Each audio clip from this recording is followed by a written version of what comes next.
하나님의 말씀은 오늘 마태복음 9장 9절에서 13절까지 말씀입니다. 마태복음 9장 9절에서 13절 우리 한 절씩 교독하겠습니다. 제가 한 절 읽고 여러분 한 절 읽고 교대로 읽습니다. 예수께서 그곳을 떠나 지나가시다가 마태라는 사람이 세관에 앉아 있는 것을 보시고 이르시되 나를 따르라 하시니 일어나 따르니라. 예수께서 마태의 집에 앉아 음식을 잡수실 때 많은 세리와 죄인들이 와서 예수와 그의 제자들과 함께 앉았더니 바리새인들이 보고 그의 제자들에게 이르되 어찌하여 너희 선생은 세리와 죄인들과 함께 잡수시느냐. 예수께서 들으시고 이르시되 건강한 자에게는 의사가 쓸데없고 병든 자에게라야 쓸데있느니라. 13절 같이 읽겠습니다. 너희는 가서 내가 긍휼을 원하고 제사를 원하지 아니하노라 하신 뜻이 무엇인지 배우라.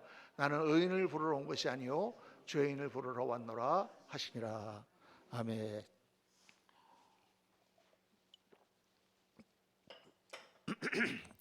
오늘 우리 하나님 말씀 제목은 예수님의 눈입니다. 예수님의 눈. 예수님의 눈을 가져야 된다. 그럼 우리 인생은 사람 속에 삽니다. 사람 속에 우리가 살아가죠. 사람 속에서 태어나고 사람을 만나고 사람을 좋아하고 사람을 사랑하고 사람들과 서로 돕고 또 서로 기대며 그렇게 살아가는 것이 인생입니다.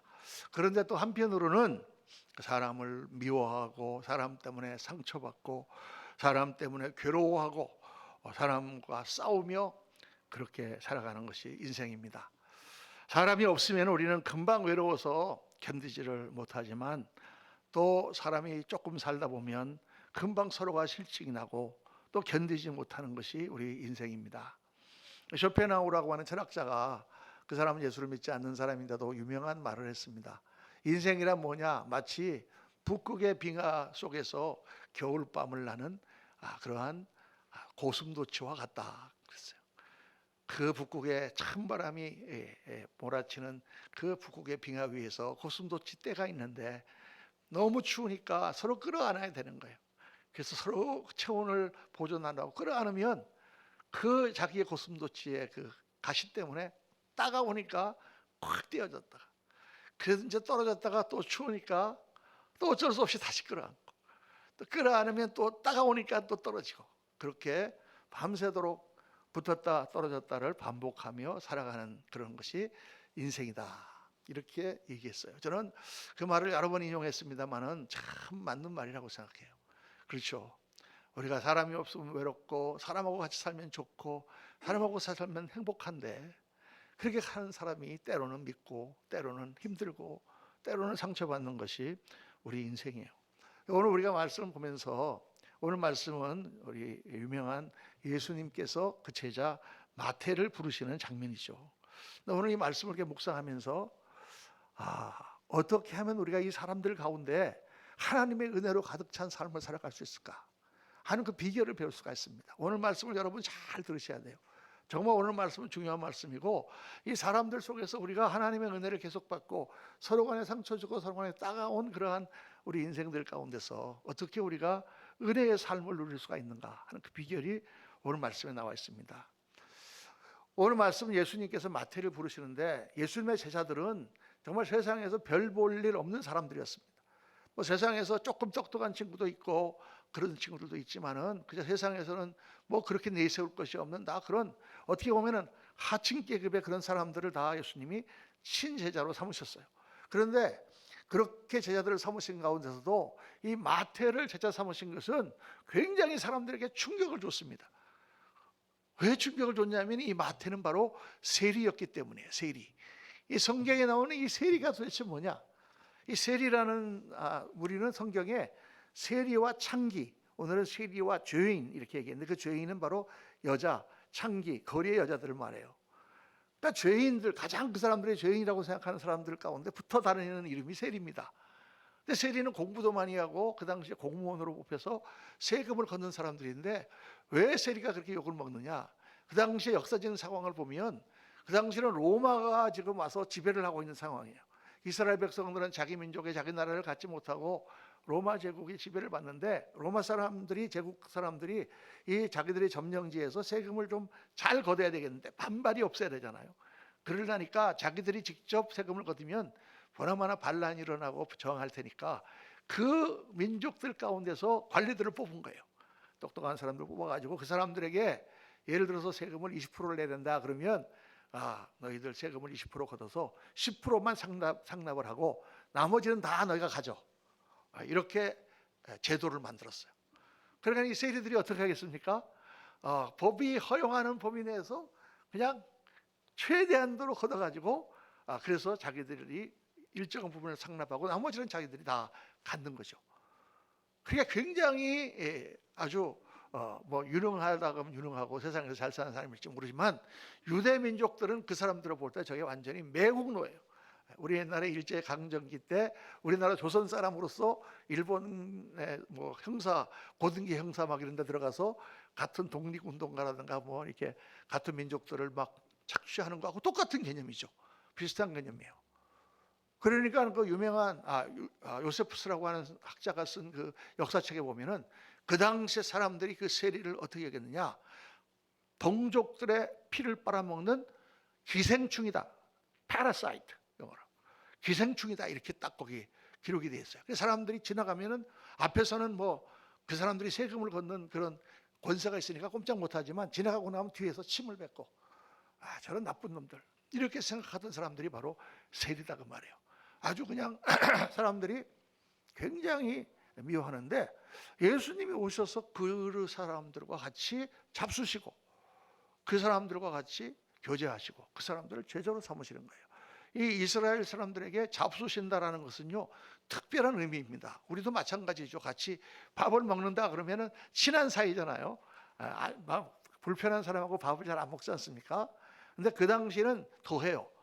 같이 밥을 먹는다는 것은 같은 레벨이라는 뜻입니다. 절대로 하층 계급 사람들과 같이 밥을 먹질 않아요. 왜냐하면 이스라엘 그 나라에 가보면 거기에 이렇게 집에 들어가면은 이제 마당이 있고 그 위에 마루가 있고 마루에 올라가서 이렇게 먹는데 상이 있어 갖고 먹는 게 아니라 가운데다가 이렇게 큰 쟁반 같은 데다가 음식들을 담아놓고 비스듬하게 누워 갖고 이렇게 다 누워 가서 먹죠. 영화 같은 데 보면은 로마 황제나 그런 사람들이 이렇게 누워 가지고 먹지 않습니까?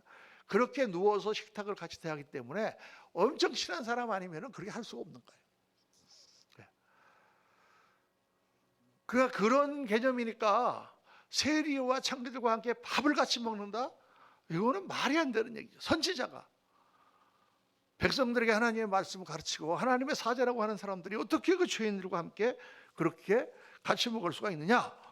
그러니까 제자들에게 물어보는 거예요. 왜 너희 선생들은 세리와 죄인들과 창기들과 함께 같이 밥을 먹느냐? 이렇게 하니까 예수님께서 그 말을 들으시고 유명한 말씀하시죠.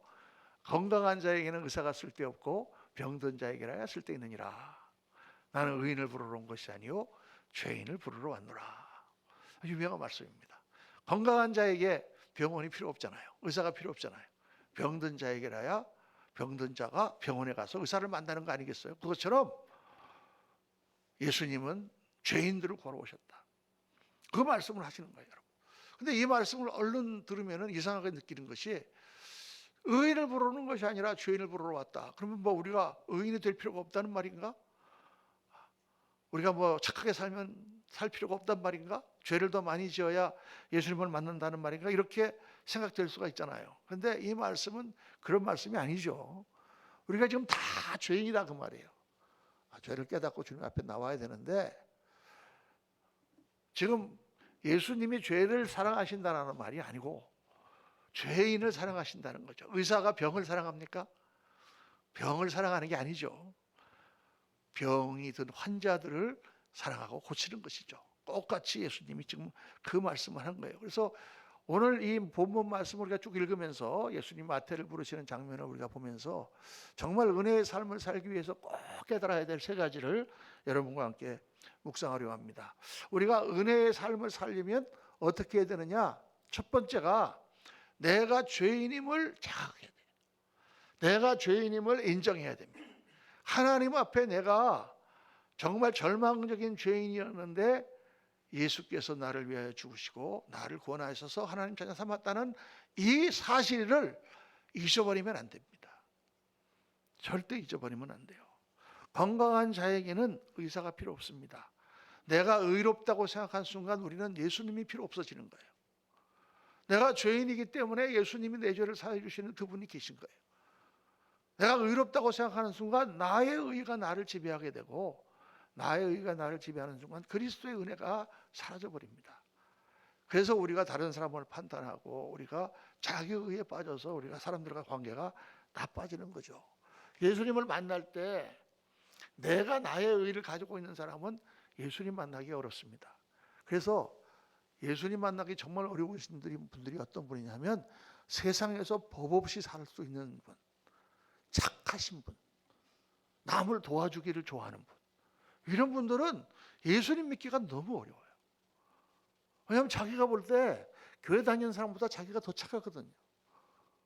나는 교회 다니는 사람 보면은 그 이기주의적이고 자기밖에 모르던데 나는 왜 교회를 다니면서도 저렇게 사는지 모르겠어. 나는 교회를 안 다녀도 나는 이만큼 착하게 사는데, 이렇게 생각하기 때문에 교회를 안 나오는 거예요. 그런데 성경은 뭐라고 말씀하십니까? 모든 사람이 죄를 범하였으며 하나님의 영광에 이르지 못한다고 말씀하고 있거든요. 로마서 3장 10절에 보면 의인은 없나니 하나도 없다 그랬어요.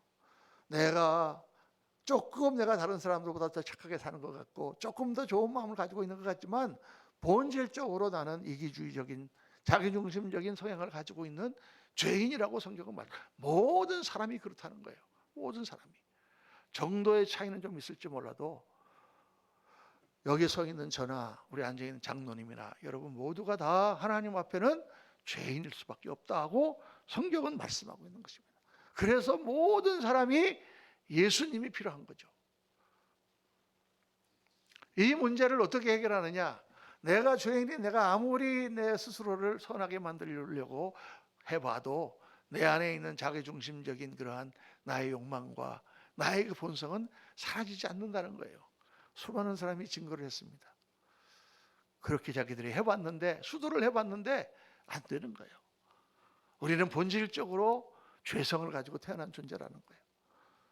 그래서 하나님께서 어떻게 그 죄 문제를 해결하셨는가? 바로 예수 그리스도 하나님의 아들 그분께서 육신을 입고 오셔서 우리의 죄를 대신 떠맡으심으로 말미암아 그 죄 문제를 해결하셨다는 거죠. 그게 복음이에요, 여러분. 이게 너무 중요한 거예요. 제가 어렸을 때 아이들이 뭔가를 잘못하거나 죄를 짓거나 이렇게 막 남의 애를 때리거나 아니면 가서 남의 가게에 가서 뭐 유리창을 깼거나 그러면 어떻게 합니까? 그 아이가 벌을 받아야 되는데 대신 그 어머니나 아버지가 가서 그 상대방에게 무릎을 꿇고 싹싹 비는 거예요. 온갖 수모를 다 당하고. 죄는 아들이 지었는데 그 아들이 지은 죄를 그 부모가 가서 그냥 다 눈물 콧물을 흘리면서 사죄를 하고 배상을 하고 그렇게 해서 겨우 용서를 받는 거죠. 하나님께서 우리 인간을 용서하시는 방법도 똑같아요. 우리가 하나님 앞에 가서 정말 책임을 져야 되는데 그러면 다 우리가 죽어야 되니까, 다 죽어야 되니까 하나님께서 우리 죄를 떠넘기고 그 대신 죄를 받은 대신 속죄물을 하나님께서 받으시겠다고 말씀하신 거예요. 그래서 구약에 제사법이 있습니다. 구약의 제사는 정말 피비린내 나는 그런 끔찍한 제사죠. 내가 지금 죄를 지었습니다. 하나님 앞에 용서를 받아야 됩니다. 하나님 앞에 나갈 수가 없습니다. 그러면 나의 죄를 속할 양을 하나를 데리고 오는 거예요. 그 양을 목에 걸고 와서 흠없는 양을 데리고 와서 그 양을 제사장에게 주면 그 양에게 손을 얹고 기도하는 것입니다. 내 죄를 다 고하는 거예요.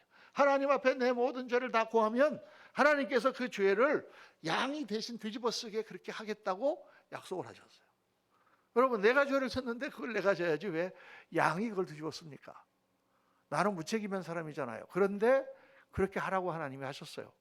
왜냐하면 나를 사랑하시니까. 그래서 그 양에게 다 죄를 뒤집어 씌우고 나면 제사장이 그 양을 목을 팍 껴서 피를 뿌리고 그 양을 껍데기를 벗겨서 토막을 쳐서 불에 태워 하나님께 드림으로 말미암아 그 양이 내 죄를 지고 대신 심판을 받고 죄값을 다 지불함으로 말미암아 나는 죄의 용서함을 받았다. 이게 제사법이에요. 하나님께서 율법을 주시면서 율법이 너무 지엄해서 모든 사람이 다 돌에 맞아 죽을 수밖에 없는 상황 가운데 그 율법의 정죄로부터 그들을 피할 수 있는 길을 주신 게 바로 제사법이에요. 그런데 그 제사는 바로 뭐냐? 구약의 제사는 이제 오셔서 그 제사, 동물로 드리는 제사는 그 당시에 잠깐의 그 죄를 용서할 따름이지 영원히 죄성 가운데 있는 우리들을 하나님 앞으로 인도할 수 있는 그 속죄는 할 수 없지 않느냐? 그 속죄를 하기 위해서 하나님의 아들 예수 그리스도께서 어린 양으로 이 땅에 오셔서 우리들의 모든 죄를 그분이 지고 그분이 십자가에서 하나님 앞에 제사로 드려짐으로 말미암아 누구든지 그를 믿는 자는 구원을 얻게 하신 것. 그게 복음이죠. 아멘입니까? 그게 복음이에요, 여러분. 우리가 하나님 앞에 나갈 수 없는 다 죄인들인데, 절대 나갈 수가 없는데 예수 그리스도, 나를 위하여 십자가를 지신 예수 그리스도를 붙들고 그분을 믿음으로 말미암아 그 십자가에 내가 같이 못 박힌 것이 되고, 그리고 우리의 죄를 사하시고 우리를 하나님의 자녀로 받아주시겠다. 이게 성경의 복음이고 성경 전체의 내용인 거예요.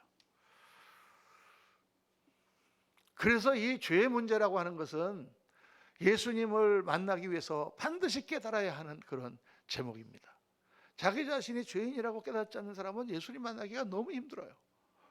그런데 내가 어쩔 수 없는 죄인이구나 하고 깨달을 때 예수님이 나를 위하여 나의 죄를 대신 지시고 십자가에 달려 죽은 게 너무 감사하고, 그래서 그 은혜와 그 사랑 가운데 예수님 믿고 우리가 신앙생활을 하는 거죠.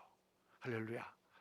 그런데 그렇게 해서 예수님을 믿다가도 그 내가 죄인인데 그러한 모든 죄를 용서받았다는 사실을 이제 잊어버리고 내가 신앙생활을 조금 하고 조금 착하게 산다고 내 의가 내 안에 쌓이게 되면 그 예수님께 받았던 은혜가 다 사라지게 된다는 것입니다. 내가 잘나서, 내가 착해서, 내가 똑똑해서 하나님을 믿고 하나님의 자녀가 된 게 아니다 그 말이에요. 우리는 다 흉악한 죄인인데 탕자와 같이 아버지의 마음에 칼질을 하고 떠난 그런 죄인이고, 부르자인데 고멜과 같이 정욕 가운데 남편을 버리는 음란한 여인인데, 베드로와 같이 예수님을 부인한 그러한 제자인데, 그런데 하나님께서 은혜로 우리를 용서하시고 우리를 받아주셨단 말이에요. 이 사실을 잊어버리기 때문에 문제가 생기는 것입니다. 은혜가 떨어지는 순간, 그 순간이 어떤 순간이냐? 바로 자기 자신이 죄인이라는 사실을 잊어버리는 때. 여러분, 정말 내가 그 죄를, 나의 정말 이 새까만 죄를 그렇게 예수님이 다 대신 지시고 그렇게 내가 은혜를 받고 용서를 받았다면 내가 조금 뭐가 없다고 그것 때문에 불만할 수 있습니까? 조금 내가 억울한 일을 당했다고 그것 때문에 분개할 수 있냐 그 말이에요. 조금 자질구레한 문제가 조금 복잡하다고 해서 내가 그것 때문에 짜증을 내고 그것 때문에 그 사람을 야단치고 정죄하고 할 수가 있냐 그 말이에요. 우리가 따질 수가 있습니까? 따질 수가 없는 거예요. 정말 주님이 베풀어 주는 은혜를 우리가 진실로 깨닫는다면 우리는 감사밖에 할 수가 없는 거예요. 그 사실 내 생명을 구원받았는데 그 자질구레한 문제가 그게 뭐 그렇게 중요합니까? 하나님의, 내가 죄인이었던 내가 주의 은혜로 말미암아 이렇게 하나님 자녀가 된 것을 감사합니다. 그 은혜가 오늘도 예배 가운데 조금이나마 살아있으면 예배가 너무 감격스럽고 너무 은혜가 되는 거예요. 그런데 그게 없어지고 자기 의가 살아있으면 예배가 갑자기 은혜가 안 되기 시작하는 거예요. 목사님이 왜 이렇게 설교를 길게 하시지? 왜 오늘 찬양은 저렇게 맞지 않을까? 왜 기도를 왜 저렇게 할까? 이렇게 계속 판단이 드는 거예요. 하나님의 은혜가 사라지는 것입니다. 말씀을 좀 듣고 나서도 그래, 저건 내가 들어야 될 말씀이 아니라 우리 남편이 들어야 될 말씀인데 이렇게 하고 집에 가는 것입니다. 왜? 내가 죄인이라는 사실을 잊어버렸기 때문입니다. 여러분, 하나님의 은혜의 삶을 살기 위해서 내가 정말 절망적인 죄인이었는데 우리 주 예수 그리스도에게 죄를 떠넘기고 하나님의 은혜로 내가 하나님 자녀가 되었다는 사실을 평생 잊지 말고 살아가시는 저와 여러분 되시기를 예수님으로 축원합니다. 둘째, 중요한 것은 오늘 마태를 부르시는 장면을 보면 주님이 우리를 부르실 때, 주님이 말씀하실 때 내가 응해야 된다는 거예요. 내가 순종해야 된다는 거예요. 내가 따라야 된다는 거예요. 내가 반응을 해야 되는 것입니다. 하나님이 우리를 부르실 때, 내가 예수 그리스도를, 내가 죄인인 걸 깨달을 때 예수 그리스도를 영접하기를 원할 때, 하나님 부르실 때 내가 여기 있나이다 하고 예수님 믿을 때 우리가 하나님 자녀가 되는 거죠. 내 반응이 중요해요. 성경은 계속 그걸 강조하고 있어요. 하나님이 그냥 해주시는 게 아니에요, 여러분. 하나님이 그냥 여러분의 죄를 다 없애 주시는 게 아니에요. 하나님이 여러분을 그냥 성스럽게 거룩하게 만들어 주시는 게 아니에요. 하나님의 말씀을 듣고 내가 거기에 반응할 때, 마태가 예수님이 나를 따라오너라 말씀하실 때에 일어나서 따라감으로 말미암아 그가 제자가 됐지, 가만히 앉아 있었으면 절대 마태는 제자가 되지 못합니다. 이게 중요해요, 여러분. 여러분, 오늘 말씀을 보면은 예수님이 마태를 부르시는 장면이 조금 너무 간단하게 기록이 되어 있는 것 같아요. 한번 읽어볼까요? 예수께서 그곳을 떠나 지나가시다가 마태라는 사람이 세관에 앉아 있는 것을 보시고 이르시되 나를 따르라 하시니 일어나 따르니라. 너무 간단하게 기록이 되어 있는 것 같습니다. 사실 간단하게 기록되어 있는 부분도 있을 거예요. 그런데 아무리 그래도 그렇지, 예수님께서 이렇게 지나가시다가 마태가 앉아갖고 이제 세관 원문을 막 보고 있는데, 이렇게 지나가다가 마태야 나를 따라오너라. 네, 그리고 따라갔다. 이게 좀 너무 좀 스토리가 안 되는 것 같잖아요. 그런데 이 내용을 성경을 통해서 연구를 해보면은 놀라운 여기 진리가 숨어 있는 것을 우리가 발견합니다. 이 마태라고 하는 세리의 본래 이름이 뭐냐 하면 마가복음에 이거하고 똑같은 그 내용이 기록되어 있는데, 마가복음에는 레위라고 되어 있어요. 레위. 이 사람의 이름이 레위라는 것은 마태가 원래 레위 지파라는 얘기입니다. 이스라엘에는 12지파가 있는데 그 12지파 중에서 하나님께서 한 지파를 따로 떼어내셨어요. 그 사람을, 레위 지파를 떼어내셔서 다른 사람들은 다 세상 일을 하고 사는데 이 레위 지파는 하나님의 일만을 하고 살도록 그렇게 만드셨어요. 그래서 레위 지파는 땅을 주지 않았습니다. 가나안 땅을 점령하고 12지파에게 다 땅을 분배해 줄 때 레위 지파는 땅이 없어요. 뭘 먹고 살란 말이에요? 레위 지파는 다른 지파들이 소출하는 것에 11조를 먹고 살도록 그렇게 하나님이 정하셨어요. 그리고 사는 거는 땅이 없으니까 어디 살아요? 각 지파가 사는 그 성에 주위에 삥 둘러가지고 그 퍼져서 섬기며 살도록 그렇게 하셨어요. 그래서 이 레위 지파로 딱 태어났다라는 것은 태어날 때부터 하나님의 성별된 지파로 구별된 것을 말하고, 그리고 이 사람들은 어렸을 때부터 특수교육을 받는 거예요. 다른 사람들은 그냥 세상적으로 영어, 국어, 수학 이런 거 배울 때 이 사람들은 성경을 많이 배우고 성경을 외우고 성경을 기록하고 성경을 보관하고 또 성경을 해석하고 하는 서기관들이 다 레위 지파에서 나왔고, 성전을 가서 관리하고 성전을 청소하고 제사를 드리고 하는 모든 제사장들을 다 레위 지파에서 뽑은 거예요. 그러니까 이 사람들은 하나님의 일만을 하도록, 지금으로 말하자면 목사나 전도사처럼 신학교를 어렸을 때부터 다니는 거예요. 얘들은 기독교 학교를 계속 다니는 거예요. 그래가지고 어렸을 때부터 말씀을 듣고 경건하게 사는 법, 남들보다 더 정결하게 사는 법, 이런 것들을 배운 사람들이 바로 레위 지파란 말이에요. 마태도 그 레위 지파의 사람이다. 그런데 이 레위 지파인 마태가 지금 뭘 하고 있습니까? 세리를 하고 있는 거예요. 모든 사람들이 욕하는 세리를 하고 있는 거예요. 그래, 이 마태 안에 얼마나 큰 갈등이 있었겠습니까? 한편으로는 자기가 레위 지파로 태어나서 거룩한 삶을 살고 정말 하나님 나라를 위해서 일해야 되는 그런 신분인데도 불구하고 자기가 지금 실제로는 사람들에게 돈을 뜯어갖고 자기가 호의호식하는 그런 세리 역할을 하고 있으니까 마태의 마음에 엄청난 갈등이 일어났을 거예요.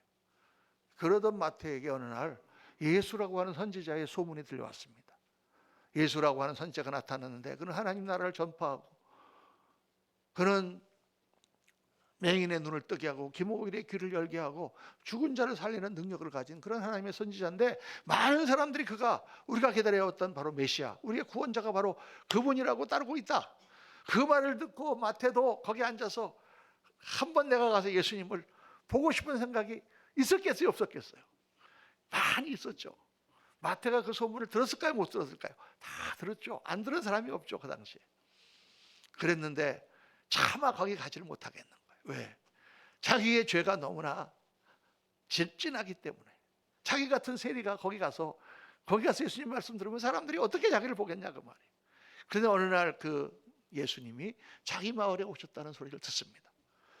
마태가 뛰어나가서 예수님 보고 싶었지만 다 마음의 갈등을 느끼면서 거기를 가지 못하고 앉아 있는데 저기서 사람들이 웅성웅성하고 오는데 보니까 바로 예수라고 하는 그 선지자가 사람들과 함께 오는 거예요. 지나가시나 보다 그랬는데 그분이 자기를 향하여 오고 있는 거예요. 마태의 마음이 얼마나 두근두근했을까요? 왜 나한테 오시지? 나한테 오셔가지고 지금 저 선지자의 하나님의 말씀으로 나를 청주하려고 그러시나? 이 레위 지파이면서도 이 악한 일을 나는 이 더러운 마태야라고 나를 공격하려고 하시나? 가슴이 두근두근하는데 예수님께서 가까이 오셔서 부드러운 목소리로 마태를 부릅니다. 레위야, 나를 따라오너라. 그때 이 레위가 예수님, 그렇습니다. 제가 예수님을 따라가겠습니다 하고 모든 걸 청탄하고 예수님을 따라가는 거예요. 그렇게 설명하니까 너무 이해가 잘 되죠. 그렇습니다. 마태는요, 지금 죄와 하나님 주님의 제자가 되는 사이에서 갈등하고 있는 나의 모습을 지금 보여주는 거예요.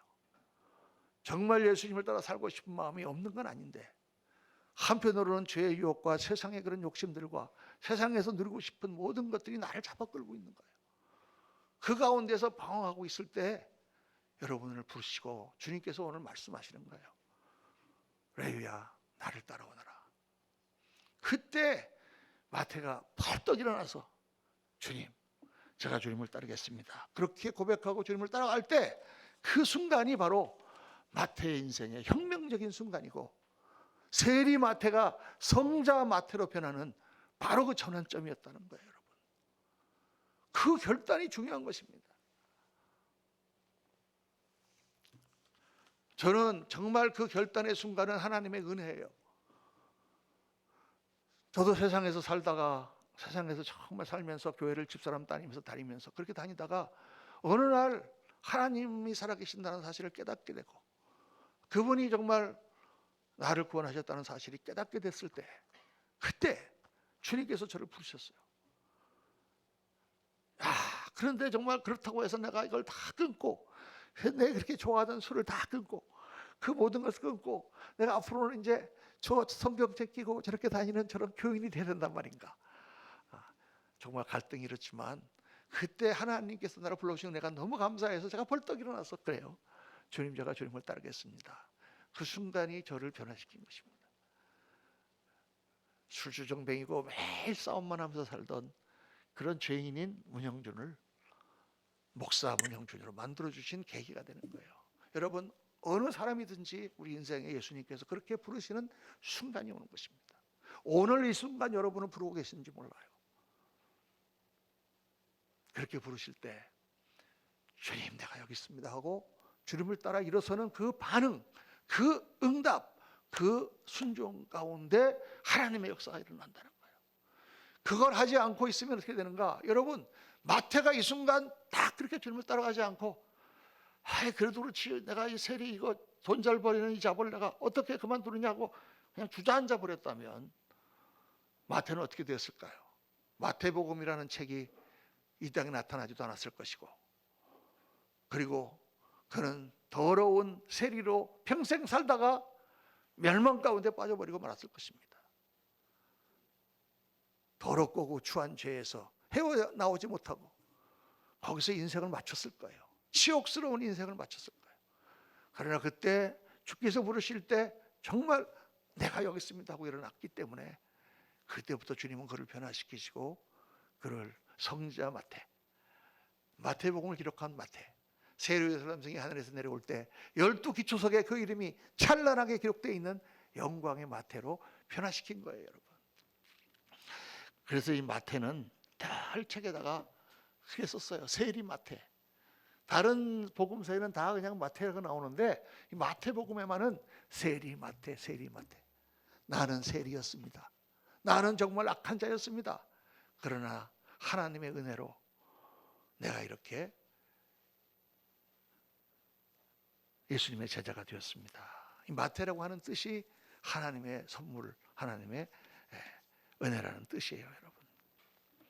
사랑하는 성도님들, 예수님이 부르실 때에 그때 결단하고 돌이키시기 바랍니다. 기회가 항상 있는 것이 아닙니다. 오늘 주님이 나를 부르실 때 내가 결단하고 하나님, 그렇습니다 주님, 내가 주님을 다시 따르겠습니다라고 결단하는 귀한 은혜가 있으시기를 예수님의 이름으로 축원합니다. 세 번째로 오늘 우리가 은혜의 삶을 살기 위해서 정말 중요한 게 뭐냐? 그게 예수님의 눈을 가져야 된다는 것입니다. 놓치지 말아야 되는 거예요. 오늘 말씀에 주님께서 너희는 가서 내가 긍휼을 원하고 제사를 원하지 아니하노라 하신 뜻이 무엇인지를 배우라. 제사를 원하는 게 아니라 긍휼을 원한다 그 말이에요. 와서 예배 드리는 것이 중요한 것이 아니라 그 예배 가운데 은혜를 받고 다른 사람들을 불쌍히 여기고 사랑할 수 있는 것이 중요하다라고 주님 말씀하시는 것입니다. 여러분, 진정한 신앙은 사람을 바라보는 눈이 올바로 되어야만 우리가 진정한 신앙자가 될 수가 있습니다. 우리는 예배를 아침에 드리면서 하나님 축복을 받기 원하면서 얼핏하면 다른 사람을 비방하고 험담하고 판단하는 그런 경향이 있잖아요. 이건 뭐냐? 주의 은혜를 전혀 모르는 거예요. 우리가 너무 이기주의적으로 예수님을 섬기는 거예요. 그렇기 때문에 우리 삶에서 은혜가 사라지고 축복이 사라지는 것입니다. 여러분, 내가 받은 은혜가 나에게 차고 넘치고 하나님의 축복이 나한테 계속 임하고 하나님과의 동행하는 아름다운 삶이 계속 있으려면 어떻게 되느냐? 내가 다른 사람을 그렇게 주님의 눈으로 봐야 된다는 거예요. 안 보면 나에게도 없다는 거예요. 그 은혜를 잊어버리면 다른 사람을 그렇게 판단하고 그 사람을 따지고 내가 그 사람에게 요구하고 그렇게 하면 나에게 있는 모든 은혜가 사라진다는 거예요. 이게 유명한 유님께서 비유를 말씀하셨는데 어떤 신하가 있었어요. 신하가 왕에게 빚을 졌어요. 근데 얼마 빚을 졌느냐? 10,000달란트 빚을 졌습니다. 금 10,000달란트면은 지금 돈으로 수백억이에요. 수백억의 빚을 진 거예요. 그리고 이제 왕을 그렇게 섬기고 있으니까 이러고 있었는데 어느 날 갑자기 왕이 기분이 나빴는지 그 신하를 불렀어요. 너 지금까지 나한테 빚진 거 다 갚아. 갚을 수가 없는 거예요. 수백억을 어디서 갚습니까? 그러니까 이 신하가 막 울면서 임금님 제가 뭘 잘못했습니까? 네 갚겠습니다. 갚는데 뭐 제가 집 있는 거 다 팔고 땅 다 팔고 그것도 모자라니까 우리 집사람도 팔고 우리 애들도 다 팔고 그 나도 팔아서 내가 종이 돼서 섬기겠습니다 하고 이렇게 막 울면서 그러니까 왕이 그걸 보니까 또 마음에 치근한 마음이 들어서 그래 그러니까 조심해. 내가 너 모든 빚을 다 탕감해 줄 테니까 앞으로 열심히 해라 하고 그 모든 수백억의 빚을 다 탕감을 해줬다고 말이에요. 없는 걸로. 그게 얼마나 감사해요. 얼마나 좋아요. 할렐루야 하고 르르르르고 나오다가 딱 앞에서 누구를 만났냐면 자기 친구를 만났는데 이 친구가 자기한테 100데나리온의 빚을 진 친구를 만났어요. 100데나리온은 지금 돈으로 치면은 한 200~300만 원 되는 돈입니다. 200~300만 원 빚진 친구를 만났더니 그 친구 멱살을 잡더니 이놈아 너 내 돈 내놔. 지금까지 도망다니면서 돈도 안 내놓고 하고 그걸 막 목을 잡아 비틀고 신고를 해갖고 관원이 와서 잡아서 옥에 가두고 돈을 받도록 가두었다. 이 얘기입니다. 왕이 그 얘기를 듣고 화가 나서 아니 내가 저한테 수백억을 갖다가 탕감을 해줬는데 그거 200~300만 원 받은 친구한테 그렇게 못되게 해? 도로 불러. 그래가지고 어떻게 했다? 너 빚 탕감한 거 다 취소. 지금 도로 그 빚을 다 갚아라. 이렇게 얘기를 했다고 주님께서 비유로 우리에게 말씀하시는 거예요. 다시 말하자면 내가 지금 별것도 아닌 사소한 일에 내 친구를 정죄하고 그 사람하고 따져가지고 내 권리를 주장하는 그런 거를 할 때 뭐가 없어진다? 내가 받은 그 수많은 탕감의 은혜가 다 없어진다는 것을 말씀하는 거예요. 이게 너무나 중요한 것입니다.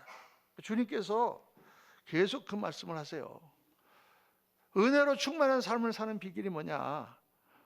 내가 받은 은혜를 잊어버리고 옳고 그름을 작은 것을 가지고 따지고 들 때 받았던 은혜가 다 잃어버리는 거다.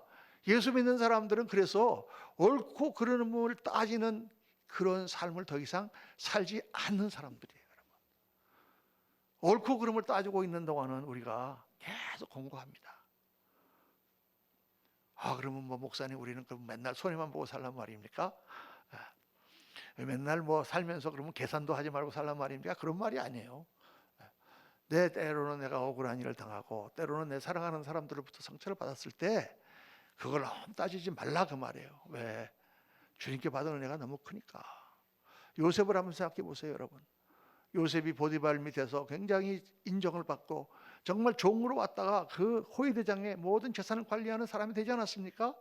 정말 유능하게 일을 잘했는데 어느 날 그 여자가 보디발의 아내가 와서 요셉을 막 유혹을 하는 거예요. 요셉이 주인이 나한테 모든 걸 줬는데 내가 당신은 절대 할 수 없습니다. 그러니까 그래도 막 하고 잡아끄니까 아예 안 돼요 하고 막 튀어나오니까 겉옷을 벗기고 튀어나오니까 여자가 화가 나서 소리 지르면서 저 종놈이 나를 겉간하려고 그랬다. 그래서 그냥 뒤집어 씌우지 않습니까? 그래가지고 감옥에 가잖아요, 요셉이. 성경에 보면 요셉이 그것 때문에 그 여자를 미워했다든가 내가 안 그랬는데 나는 결백하다든가 그랬다는 얘기가 없어요. 요셉은 감옥에 가서 하나님의 공의, 하나님의 살아계심을 믿고 다 그분 앞에 맡기고 자기 삶을 삽니다. 성실하게. 그랬더니 하나님께서 어떻게 하셨습니까? 요셉을 들어서 말도 못하는 축복을 그에게 주셨다고 성경은 말씀하고 있는 거예요.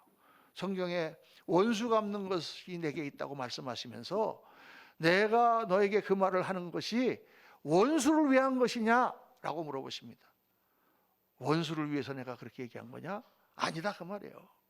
그 원수는 하나님이 공의로 알아서 판단하실 것이고 나를 위해서 내가 그 사람을 미워하는 그 미움의 옥에서부터 벗어나고 내가 상처받은 그 상처부터 벗어나고 내가 그 억울함과 그 답답한 스트레스에서 나를 벗어나고 그리고 은혜의 삶을 살 때 하나님께서 주시는 그 축복과 그 모든 하나님의 그 은혜의 물줄기를 놓치지 않도록 하기 위해서 하나님이 그 말씀을 우리에게 하셨다. 제가 이 말씀을 전하면서도 정말 그렇습니다. 그게 하나님의 은혜입니다, 여러분. 우리가 예수 믿고 아직도 세상 사람들처럼 작은 일 때문에 싸우고 따지고 강해서 이기고 내 것을 주장하고 이렇게 하지 말고 오늘부터 주님의 눈을 가져야 되겠구나. 내가 모든 사람을 예수님의 눈으로 볼 수 있도록 도와주옵소서. 내가 늘 죄인인 것을 생각하고 오늘 주께서 나를 부르실 때 내가 여기 있습니다 하고 주님 앞에 나가고 그리고 주님의 눈으로 모든 것을 보며 그렇게 살게 하옵소서. 저와 여러분의 오늘 기도가 되시기를 예수님 이름으로 축원합니다.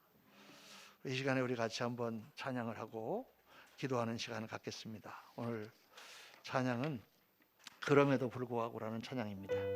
다 일어나셔서 하나님 앞에 찬양하고